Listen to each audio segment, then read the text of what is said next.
I'm actually busy working on a video about why 1930s cartoons are quote-unquote like that, but it's taking a lot of time in the researching side of things, just because I don't want to spread any misinformation. So it's taking a lot of time just to gather facts and double check myself and make sure that I understand the cultural zeitgeist that these cartoons were made. But in the meantime, I thought that I would make a quicker, more relaxed video just to kind of give some form of content, because I want to make more videos. It's just a lot of my time is taken up by art and animation, and then to put research time on top of that, it just kind of eats into my time a little bit. So today, I thought it would be fun to talk about the only episode of Jem and the Holograms that I like. Now, the run of iconic 80s cartoons, as the larger part of the internet remembers it, it was a little bit before my time. However, since I'm not American, and these days when a new cartoon comes out on Netflix and stuff, the second it's out in the States, it's out everywhere. It's international, it's instantaneous. Back in the early 90s, the cartoons that aired on my country's public broadcast was reliant on whatever cartoons the government could buy from other countries at an affordable price. This meant that despite growing up in the very early 90s, I was raised on a weird mix of American 80s cartoons and 90s cartoons from other countries, whether it's England or Spain or dubbed anime from the 70s. Unless they belonged to Nickelodeon, in which case we simply did not get them.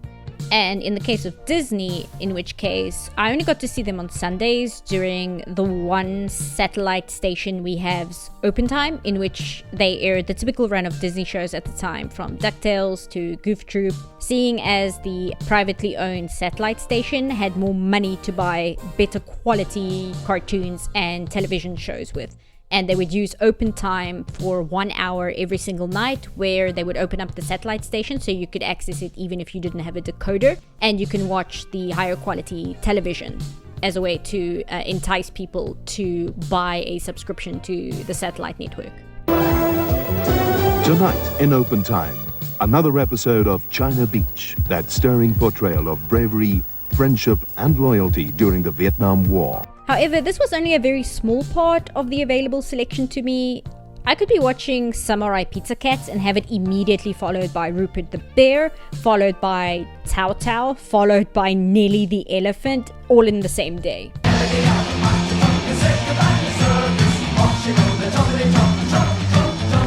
As such, a lot of what the US considers as strictly 80s cartoons are ones I grew up with as well, despite the difference in age. As a result, I very much remember Jem and the Holograms playing on TV a lot. I also remember hating Jem and the Holograms as a child. I would say part of this is due to a variety of choice, but I was still limited to about an hour to 2 hours of programming of cartoons a day, so it's not like I could switch over to something else when it was playing, which I think just kind of reinforced why I disliked it so much.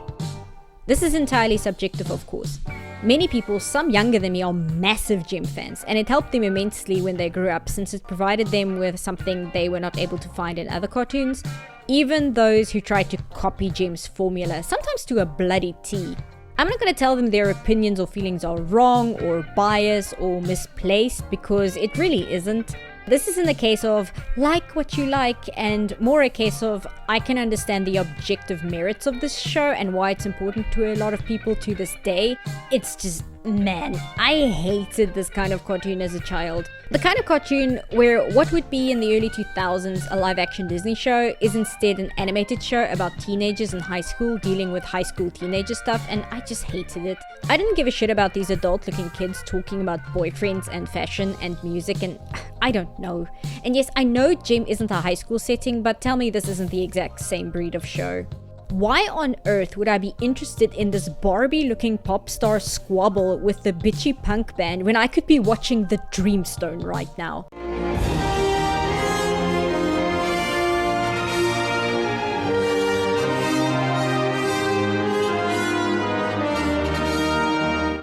Imagine the absolute personal insult I suffered when one of my favorite cartoons as a toddler, My Little Pony and Friends, went from being about a human girl and her magic horse friends from the fantasy world of Dream Valley, confronting shape-changing peacocks and evil octopuses, to Boys, boys, boys, what do we want with boys? One's a bully, one's a brute, but some I think are awfully cute. Boys, boys, boys, most of them make such noise. Although as an adult, I've grown to really love the slice of life style of storytelling, as a kid, watching superficial pretty people talk about their relationship problems was just the absolute worst. And having one of them take up a time slot which could have been given to something I'd much rather be watching did not endear me to this concept at all. The only show in this kind of category I remember watching as a 5-year-old was Beverly Hills Teens. I have no idea why. I remember nothing about this show, but for whatever reason, it was the only show like this I could sit through when it came on while I was waiting for The Little Mermaid or whatever. When I was going through a phase a few years ago, when I still had free time in my life, I watched a lot of cartoons I never got to before. Gem was one of them, although I'll be honest, I only remember 3 things about this show. The first is that one of the selling points was that every episode would have at least one unique song in it, not including a few repeats here and there. However, as someone whose favorite genre of music is really good theme songs from mediocre 80s movies, I really dislike the music in this. It's a show about an 80s pop star who makes music, and they couldn't get me, the biggest 80s music simp in existence, to like them. I know people are really into the theme song at least, but honestly, I can't even call it that good in comparison to the other 80s intros.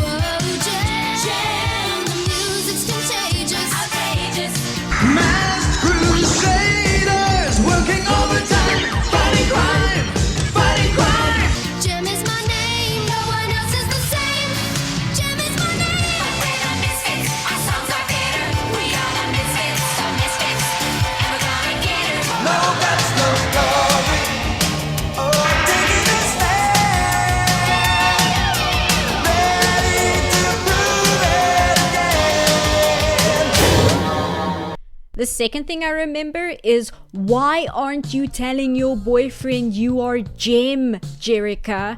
There is literally not a single reason why Jerica doesn't tell her very committed boyfriend that she is Gem's secret identity. Instead, she immediately starts making out with him as Gem and gaslighting this dude, who then has to spend most of the show racked with guilt that he's two-timing his girlfriend with a famous, mysterious pop star, and Jerica always finds a way to stop him when he tries to confess to her. There is no reason for this. Jerica is already in a relationship with him. He's not connected to anyone who would put her at risk if she told him. There is literally no reason for this. What is wrong with you? When the whole thing is at an end, and you learn that it's just pretend, you cry deception. I pray that you'll forgive all this deception, this masquerade. And the third thing I remember is the episode Alone Again. So back in the 80s, Nancy Reagan, who was President Reagan's wife, had this massive war on drugs campaign going on, where they tried to use a lot of children's media as propaganda tools to spread the awareness of drug addictions. Reminder that propaganda is a neutral term. It's not positive or negative. It depends in which way propaganda, which is information, is enforced onto the population. Anyway, so Nancy Reagan used children's cartoons as a propaganda tool to try and spread the awareness of drug addiction. Honestly, I'm not too clued up on all the finer details of this whole mess, other than it was a massive failure, and that it meant sometimes if you watched cartoons from this era, you would get a very special episode on how drugs are literally Satan. Special drug awareness episodes had a tendency to be very jarring, as the very serious discussion of teenage drug use would come up in cartoons who absolutely do not have the correct tone for this kind of thing.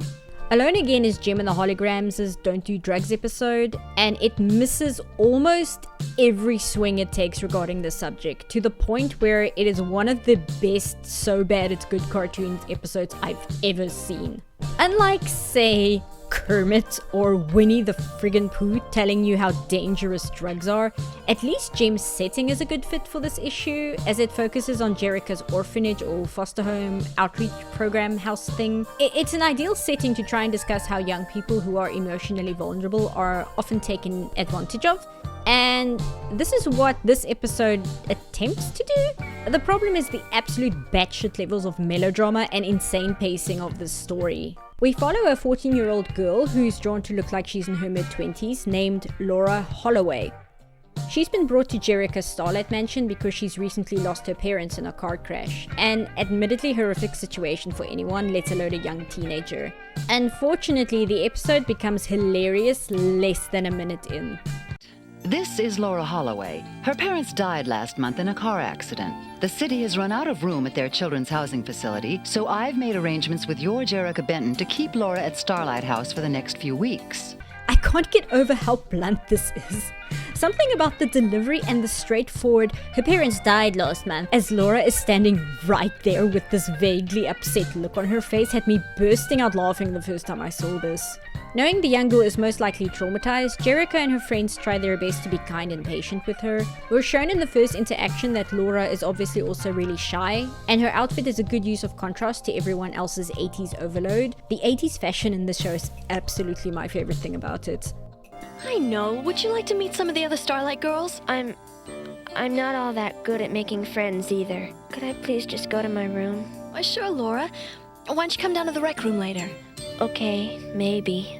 I actually like how nice Jerica is being here, and I do empathize with Laura having zero self-esteem, but that last sentence of, okay, maybe.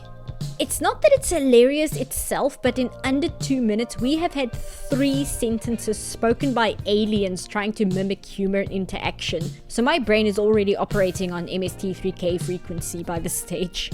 It's the 80s, do a lot of coke and vote for Ronald Reagan. Laura meets some of the other children? Laura has been at the Starlight Mansion for probably an hour at most and has a single exchange of dialogue turning down a game of ping pong. When Jerica shows up to introduce herself as herself and not Gem, Laura is upset. Again, this is perfectly fine for a recently orphaned 14-year-old who doesn't want to be here, but with my MST3K brain already activated like a sleeper agent, I can't help but fall further into madness as I watch Laura do a Disney princess pose before melodramatizing how everyone is just so talented and pretty here and she can't fit in. You've said one sentence about ping pong. Laura, that's not true. Please, leave me alone! You don't understand. No one does. Good lord, girls, you're at an 11. I need you at like a 6. Anyway, after her ping pong freakout, Laura goes to her recording studio, and we have our first song of the episode. Nobody understands me. Nobody. It's just me and my music. Fucking hell. Now again, the song has a few lyrics I really like and I can fully empathize with, but just like every other sentence in this episode, it's immediately undercut by something so melodramatic it almost feels like a parody. Looking in the mirror, I don't like what I see. I'm not the person I'd hoped I would be. Always feels like people are laughing at me. Alone again, with just my song. Alone again, which is right where I belong. After Laura is done with her song, Gem and her band come out to compliment her. Jerica's little sister manipulates the socially anxious, grieving teenager into playing in a live concert with them. Laura is thrilled. A concert in front of thousands of people. Maybe I'll get lucky. Maybe there'll be an earthquake or a typhoon, and I won't have to play at that dumb concert. I always used to hope for earthquakes before final exams. Guess we've got something in common. This is Bobby. Bobby is a drug pusher. Bobby is also 14 years old. Another problem is this episode is around 20 minutes long, so this entire drama about a vulnerable teenaged girl getting taken advantage of is on speedrun. That coupled with the alien dialogue means we're on the room levels of emotional resonance. What kind of drugs do you take? It's nothing like that. What the hell is wrong with you? Stop ganging up on me. Anyway, back at the mansion, Laura pops a pill and feels the effects faster than it takes for me to say this sentence. I don't feel any different yet. Just feel a little lighter, a little faster. Wow, never heard that chord before. What follows is some truly crazy imagery. This is too weird. It's alive. It's a bird. It can fly. I want to fly too. Bobby, what the hell are you pushing?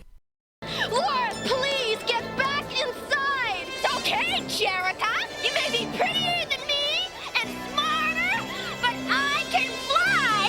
I can fly! Jerica, you might be prettier than me and smarter, but I can fly.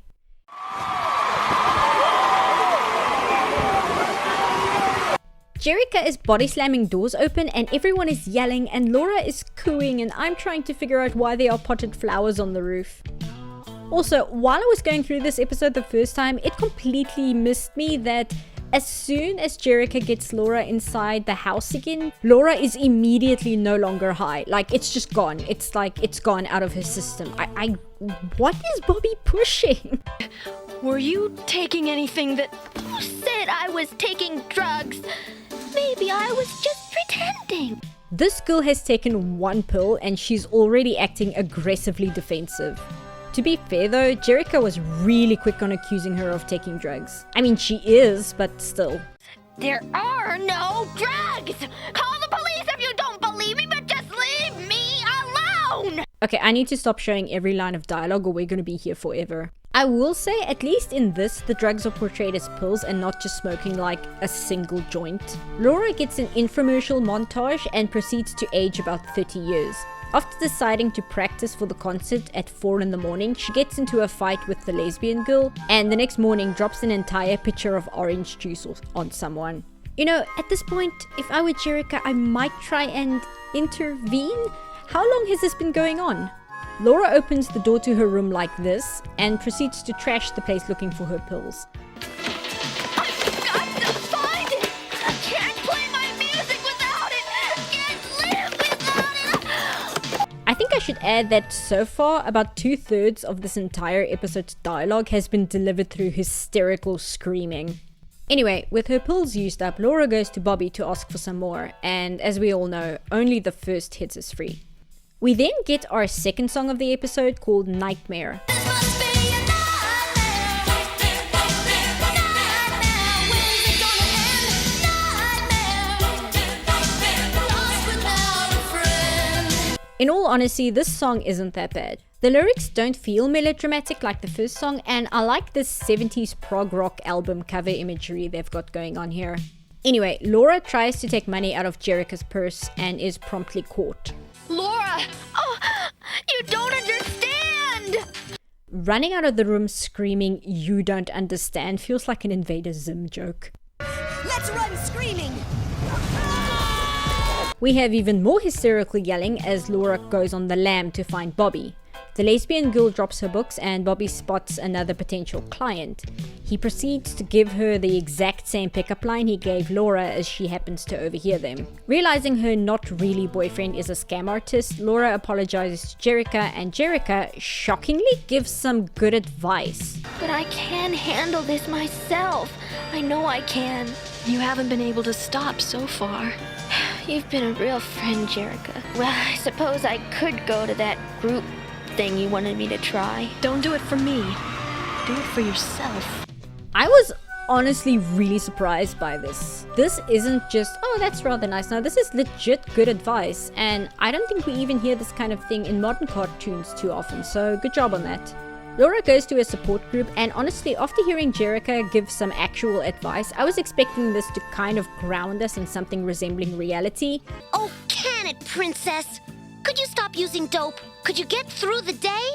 Could you stop all the hassles the drugs cause between you and your friends? Well, Could you stop yourself from stealing from your friends? Everyone in this episode is so aggressive and blunt, no pun intended. They do eventually drop the big truth bomb here, where the show acknowledges that drug abuse often comes from deeper emotional trauma, and you need to focus and work on that, or you're just gonna fall into destructive cycles to try and cope with deeper issues, which is something a lot of actual people I know of in real life don't want to hear. I've got a drug problem. Good start. Next comes the hard part, the part that takes time. You've got to overcome the problems that made you turn to drugs in the first place, like giving into peer pressure or feeling bad about yourself. Or your parents dying in a car crash. Anyway, an indeterminate amount of time later, the lesbian girl and Laura are at the arcade where Bobby shows up. Have you two little space cadets got the money? They give him the money, but as soon as they make the sale... You're under arrest! We're police officers, Braddock! Holy fuck, this kid is like 14. Why have you got your guns pointed at him? Freeze, criminal scum! What the hell? It turns out the lesbian girl handed her first free hit over to the police. Laura apologizes for being an asshole, and then Laura gets to play on stage, and we have our final song of the episode. If you want to know where the answers reside, look inside yourself. I can't get over these visuals. Look inside yourself.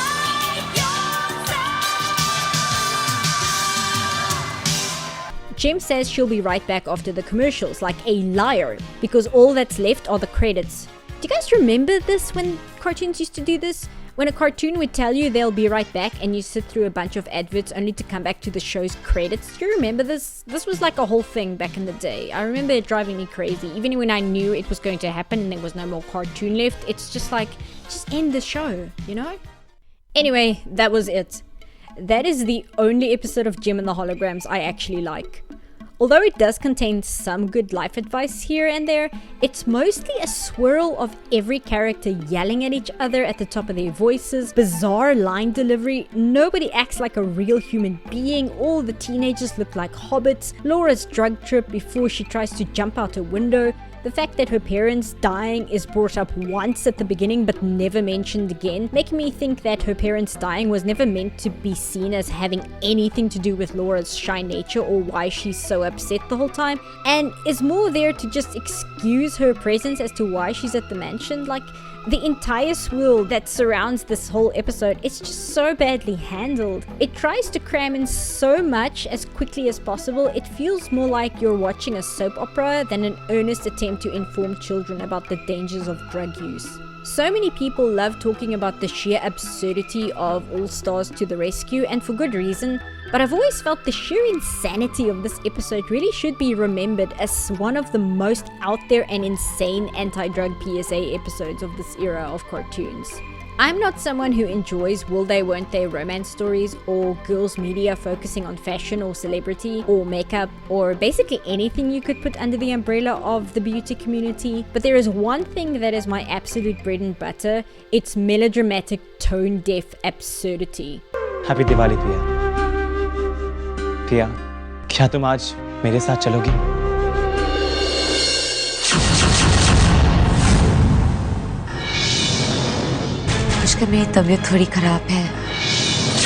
I can't remember the first or the last episode of Jem, but I remember every single story beat of this very special episode. So hey, maybe if I ever caught this episode as a kid and bothered to watch it, maybe the message would have actually sunk in. I mean, Ferngully's environmentalism worked on me, so I don't see why this wouldn't. So I can't even call it a failure at what it set out to do, even though it unironically illustrates the exact problem with this by throwing a 14-year-old kid in jail.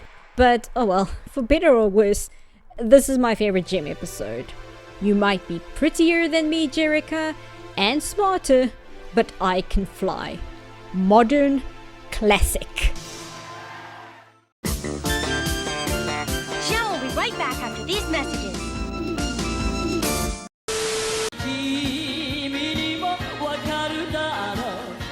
僕のこの気持ち Never gonna give you up Never gonna let you down 誰にも渡さない君を Never gonna make you cry Never gonna say goodbye 泣かせはしない